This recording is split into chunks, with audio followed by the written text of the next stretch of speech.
welcome to another week of Without Having Kicked a Ball. It's that time again where we delve into a football frenzy and dissect the top four divisions. It's been a while, but I am back. I don't know how long for, but while I'm back, it's nice to be in the company of the man this channel. It goes on TubeMix. Hello. Hello, Ben. Thank you, and it's good to have you back, mate. And we're making the most of you while we've got you. Yeah, exactly. It's good to be back. So, let's get straight into it. To start with, we're going to go to Old Trafford, where United played Crystal Palace. They fell to another damning defeat. So what were your thoughts, Will? Well, I mean, obviously, actually, initially I thought from the highlights I saw, because I watched Match of the Day, and I actually thought United, they weren't too bad. I thought, yeah, it's difficult because I didn't think they were terrible, but I didn't think they were really good either.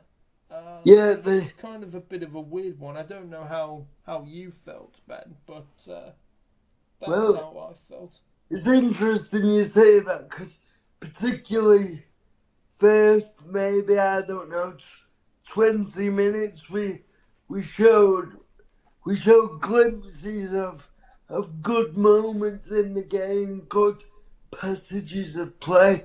But one thing I've learned with United, obviously, watching them home and away, is if we don't score first, it's an uphill task for us. Yeah, We it's a have, struggle, isn't it? yeah, it is, it is. Struggle is the right word. We have to score first in the game because I feel like that settles down our nerves. Because Yeah. playing at home, you know, compared to away, at home, we're a nervous wreck.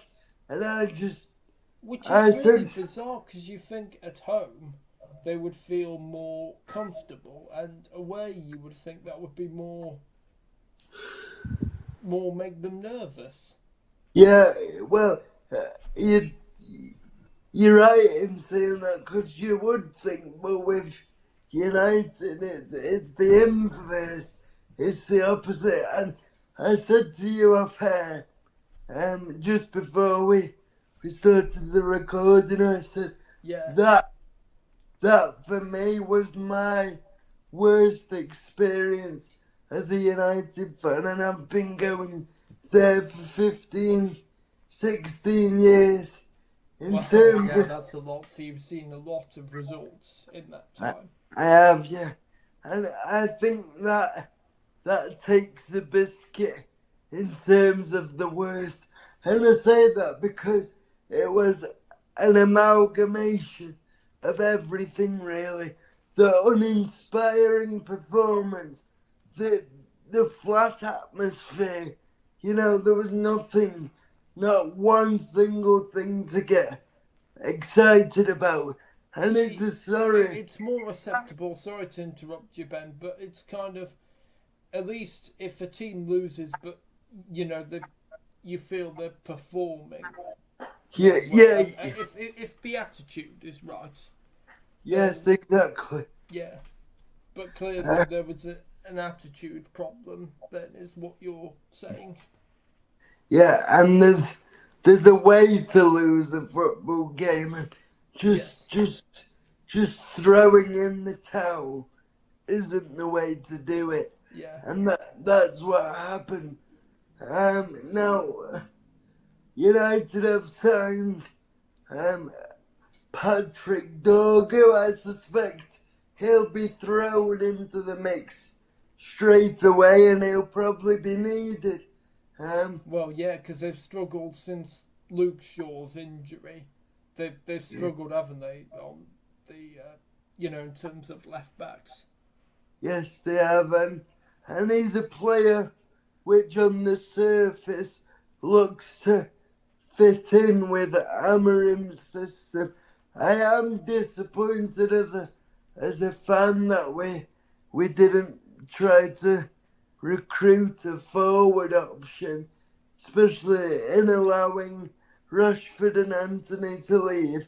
I do, however, think they were the right decisions. Well, yes, because Anthony was not really great, was he? And No, Rashford, they needed to resolve that situation. yes, they did. They did. But fair play to Palace.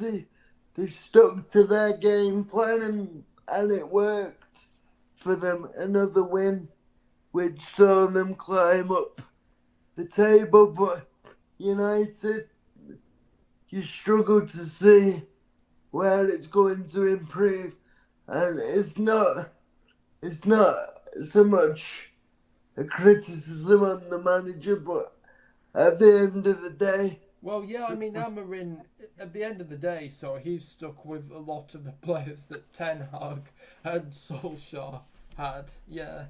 yeah, I think if we want a big overhaul to happen, which we do, Yes. I think that will come in the summer. It's Yes.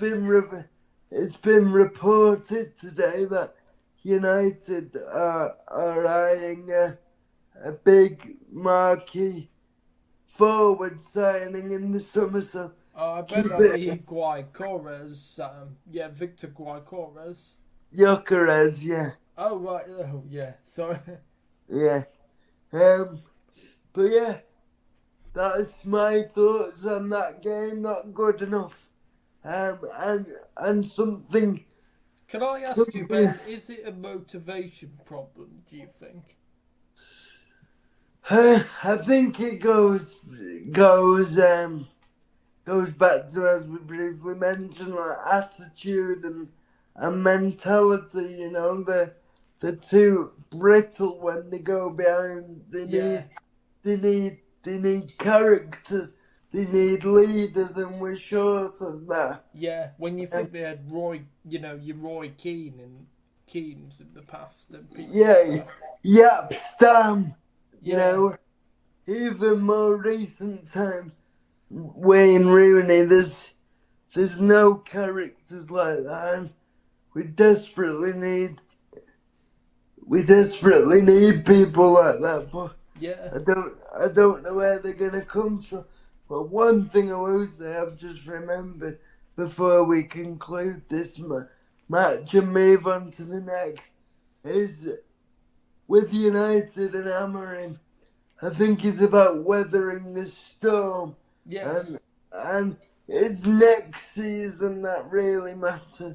Oh Uh, yes, of course, yes. Because because when the summer's gone and he's been able to bring in people that fit his tactics, then yes, and then he'll be judged on that if it doesn't go well. yeah, exactly, I agree. I also think just one more thing to add is that this season has been a roller coaster right from the start, and it's a ride that I don't ride. It's a roller coaster I don't like to ride, but to it's kind of the old saying of short term pain for long term gain, if you like. Yeah, yeah. I think the off-field issues haven't helped, have they? The Marcus Rashford stuff, which has finally been resolved. So that'll be at Yes, least good for Amarin. And he must have been so fed up about, talking about Rashford. yeah, and good on him for sticking to his guns Yes, and basically saying that if you don't meet my standard, you're you're not out going to the play. door. Simple as that, yeah. Yeah, and Fergie, when he was there, it was culture over everything. And that's what we need to bring back. And I think Amarim will do that. Yeah, Um, absolutely. And, it's very damning when Amarin said he would rather put the goalkeeper coach Yeah, in ahead of a player who's who's not performing at their best, which was clearly Marcus Rashford. So very damning. yeah, yeah.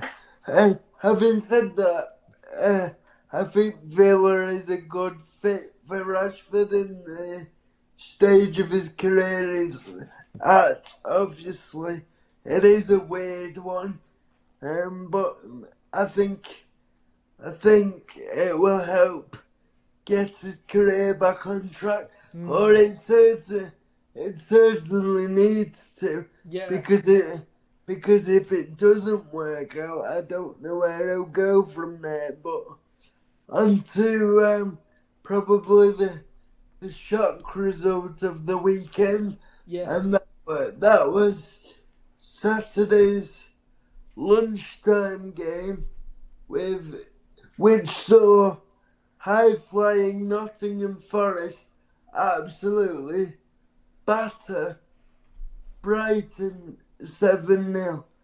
I don't think any of us saw this coming. Yeah, I thought it was going to be a close one, actually. I thought it was going to be like a Forest 2-1 win or something like that. Yeah, I don't think anyone could foresee that. But what were your thoughts, Will?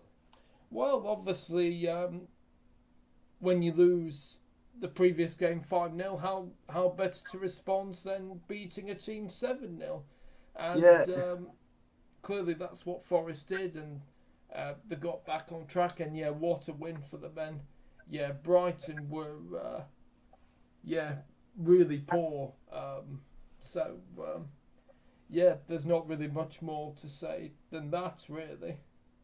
no, I would just add on the fact that, as you mentioned, what better way to respond, the statement win, Alanga thriving, which is good to see. Chris Wood scoring again, proving that old-fashioned strikers, Well, he's of- he's a good player, isn't he, Chris Wood? yeah, proving that they haven't gone out of fashion, proving that there's still a place for them in the game. From a Brighton perspective, they just imploded, and Yeah, as you which is said, unlike Brighton, really.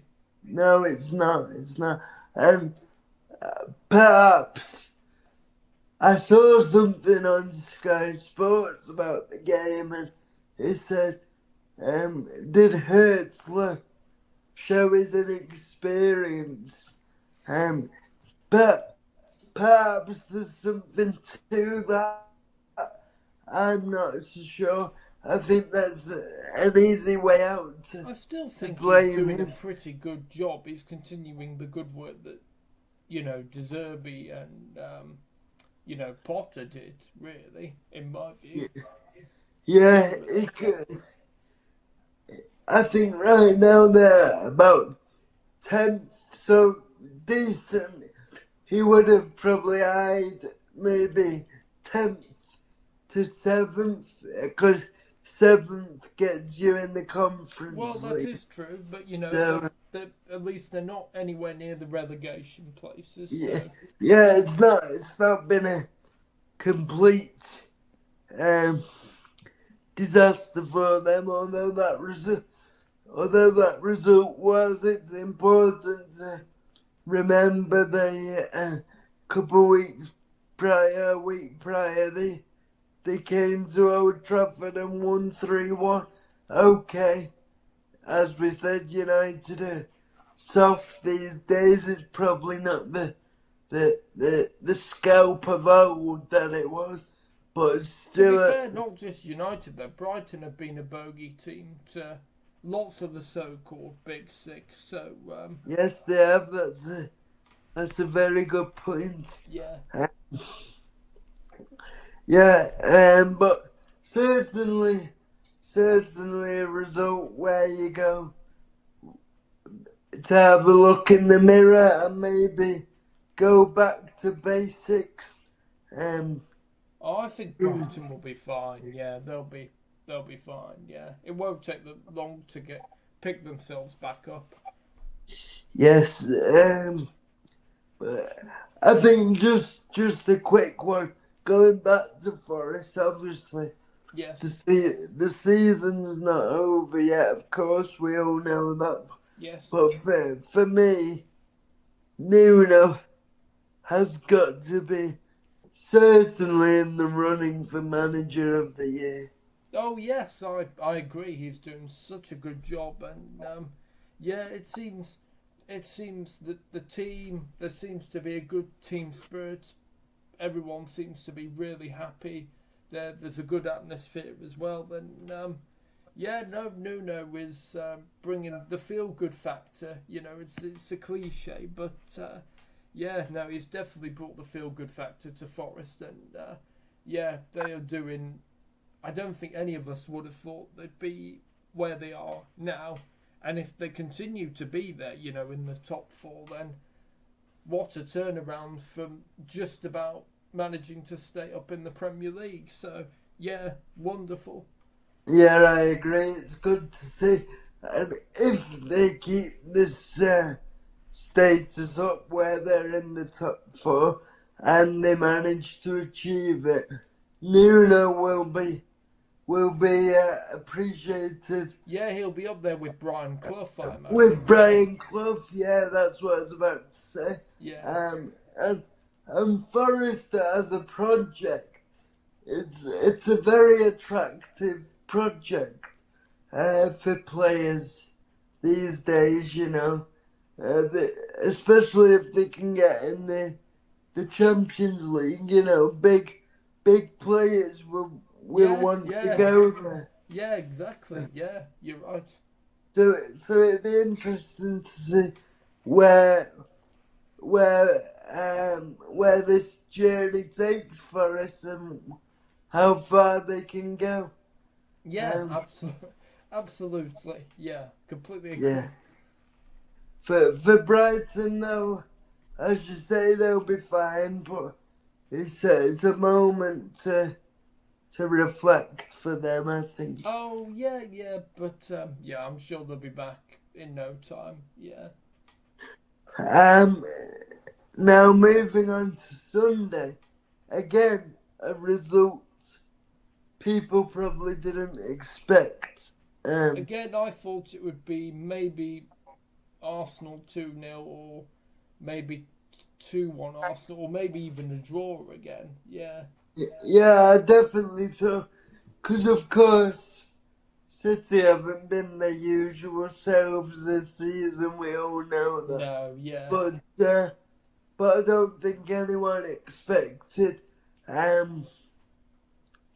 5-1. Obviously, a couple of Arsenal's young guns Yeah, getting yes. on getting on the score sheet in Miles Lewis Skelly and Ethan Wanyeri. Obviously, Yeah, when no, my it's amazing, isn't it, that to see those two, you know, young players prove to be such key players for Arteta, particularly Miles Lewis Skelly, you know, yeah, who only exactly, came in really because of their, you know, injury issues at, you know, and left back. and he's thriving really, isn't he? Yeah, yeah.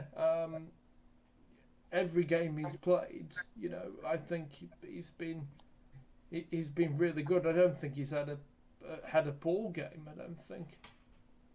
no, he's even put himself in contention for an England call up. I Well, do think. you know, I was reading because you know I was following it on live text. Sorry to interrupt you again, Ben, but you know, saying that Thomas Tuchel, you know, I think you know, saying that he's got to consider Miles Lewis Skelly to yeah have an England call up. Yeah, I agree. I think he's everything what you want in a modern fullback. I think in terms of the game, obviously the intensity Arsenal played at, I think suited them. You know, Yes. being able to sort of go for the jugular and not relent. Because when they did relent and sort of sit off at 1-0, that is when City got back into the game. So to be able to recognise that and go full throttle, it's a statement win, and I think Arsenal were lacking statement wins really. And, Yes, I completely agree with you. obviously they got one. I think it's also important to mention that this was without their star man, Bukayo Saka. Yes. So that's another statement in itself. But what were your thoughts on the game, Will? Well, I wondered because I watched this, the highlights, and I was also following it on live text. So I thought, oh well, our City going to come back? Arsenal leads. When it was Arsenal 1-0, and then I thought, well, yeah, Arsenal leads could do with another goal. Then it was 1-1.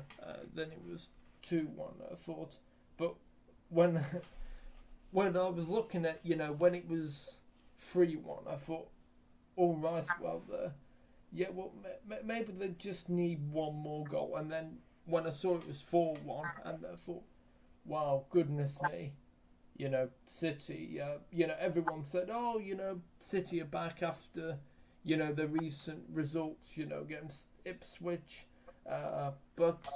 Yeah, no, I mean, even though they won that, the attack is not bad. It's the defence, for City. They're very shaky. They're leaking in goals easily. Yeah, well, earlier when we were speaking about United, I used the word brittle, and you can also use that word when talking about City. They have a very soft centre that they're easy to get at. There's no security. And Yeah, it's like okay, someone was saying on the BBC Sport website. Is it spreading across Manchester? Because they're having the same problems as United defensively. well, there's always a conversation about what colour Manchester is. Is it red? Is it blue? Well, neither, I don't think, at the moment. At this current moment in time, it's brown because we're both shit, you know. Oh. So, yeah, but for City, I think they've just got to.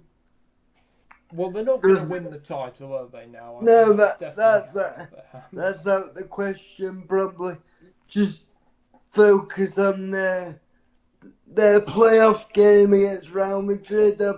Yes. I think that will be the game with the most priority. They've sanctioned a deal for the Porto midfielder Nico I Gonzalez. saw, yeah, because I was watching the transfer deadline day stream on, the Sky Sports one on YouTube, and and obviously there was it was a bit nerve wracking because for City fans because would they get that deal over the line because Porto were playing, and then they waited until after the Porto game to announce the deal had gone through, and so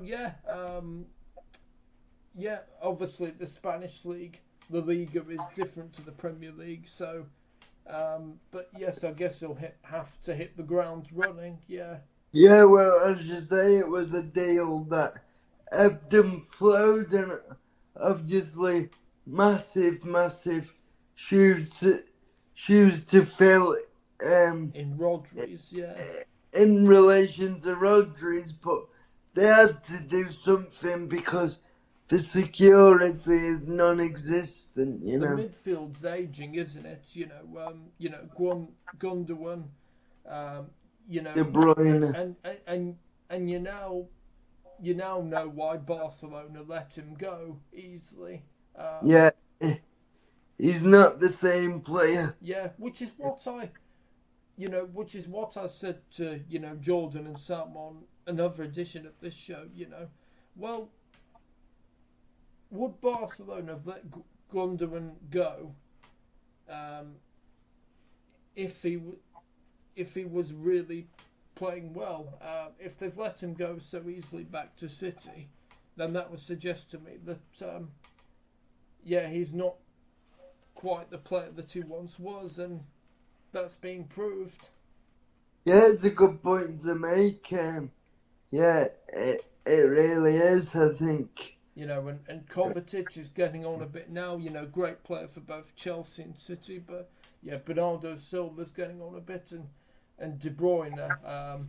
What was interesting, De Bruyne was on the bench because I was following it on live text, and I thought, all right, is this down to fitness issues, or is Guardiola not happy with him, with his performances, or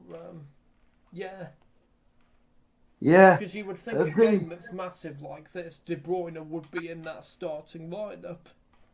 Yeah, you would. One thing I will say about the game in general is that I don't know if you agree, but I like the fact that there seems to always be a bit of needle now, because I feel like in the modern game, the way football's played, a bit of rivalry and a bit of needle is sometimes needed, because in the modern game of the way football's played, I think that's faded quite a lot. But yeah, it has, because you used to get in the tunnels, and everyone knows the Roy Keane and Patrick Vieira. To be honest, Roy Keane, would fall out with anybody, I suppose. Yeah, but yeah. Yeah, it's refreshing to see. Yes. Because for me, it's needed, and I enjoyed seeing that. Yeah. I loved seeing Lewis Skelly's meditation response when he scored his goal. That was just absolutely brilliant. Yeah, and that's Haaland's trademark celebration. Because obviously there was a lot of talking before the match, about Haaland's, stay humble comment, and yes, Arsenal have had the last laugh, and what a win for them. They have, yeah. Unless you want to add anything more, over to you with the rest of the results. Right, thank you, Ben. I don't have anything more to add at this.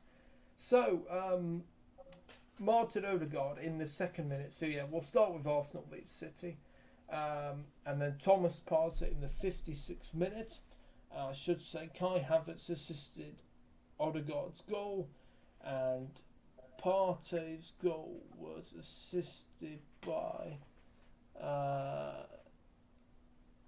doesn't seem to have the assist for his goal in the 56th minute. Okay, anyway, Miles Lewis-Skelly in the 62nd minute, who we were just talking about, assisted by Declan Rice. Now, as well as Kai Havertz assisting the first goal, he also scored in the 76th minute, assisted by Gabriel Martinelli. And Declan Rice also assisted Ethan Wanyeri. Wanyeri, sorry, yes. Yeah, the N is silent. Yes, okay, yes, thank you. Ethan Wanyeri, there we go, yeah. In the 93rd minute, also assisted by Declan Rice. And then Erling Haaland in the 55th minute, assisted by Savinho. Okay.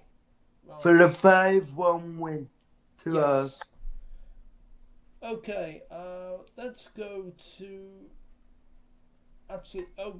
let's go to Saturday. Sorry, back there. So, Wolverhampton Wanderers 2, Aston Villa 0. Big game, obviously, it's a derby. And I was thinking that this would be possibly a Villa win. But obviously a really good win for Wolves because they had that new manager bounce after Vitor Pereira came in and then it sort of struggled. Bellegarde in the 12th minute, assisted by Pablo Sariba, and Cunha in the 97th minute. So, yes, that's pretty late. Okay, Newcastle United 1, Fulham 2. So, of course, they beat... oh, no, sorry, no, that was Bournemouth that beat Forest 5-0. Never mind. Anyway, Jacob Murphy in the 37th minute for Newcastle. Then Raul Jimenez in the 61st minute, assisted by Anthony Robinson. Then Rodrigo Muniz in the 82nd minute, assisted by Andres Pereira. Okay. This was an interesting one. These are both at the bottom of the table in the relegation zone. Ipswich Town 1, Southampton 2. I didn't know who to call, for this game. But, so Liam Delap in the 31st minute, and then Aribo in the 21st minute, and then Oyonchu? Onuachu, right. Thank you, in the 87th minute. Okay. So the David Moyes revival at Everton continues. Everton 4, Leicester City 0. What a job he's doing, by the way. Yes, it's it seems to click into place for him, and obviously he's back home at Everton as well. So it feels very comfortable for him. Decore in the first minute, assisted by Jordan Pickford, and then Beto in the 6th minute, assisted by Tukowski, and then Beto scored again, assisted by James Garner, and then Ndiaye in the 90th minute.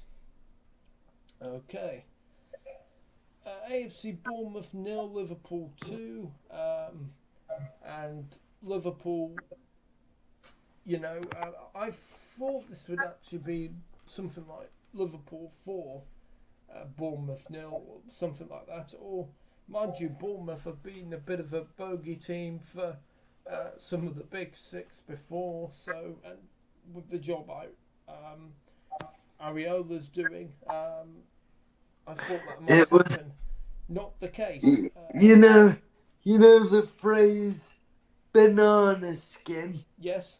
It could have been a potential banana skin for Liverpool, and probably should have been with the amount of chances Bournemouth created, but ultimately they weren't clinical enough. Yeah, and Liverpool punished them.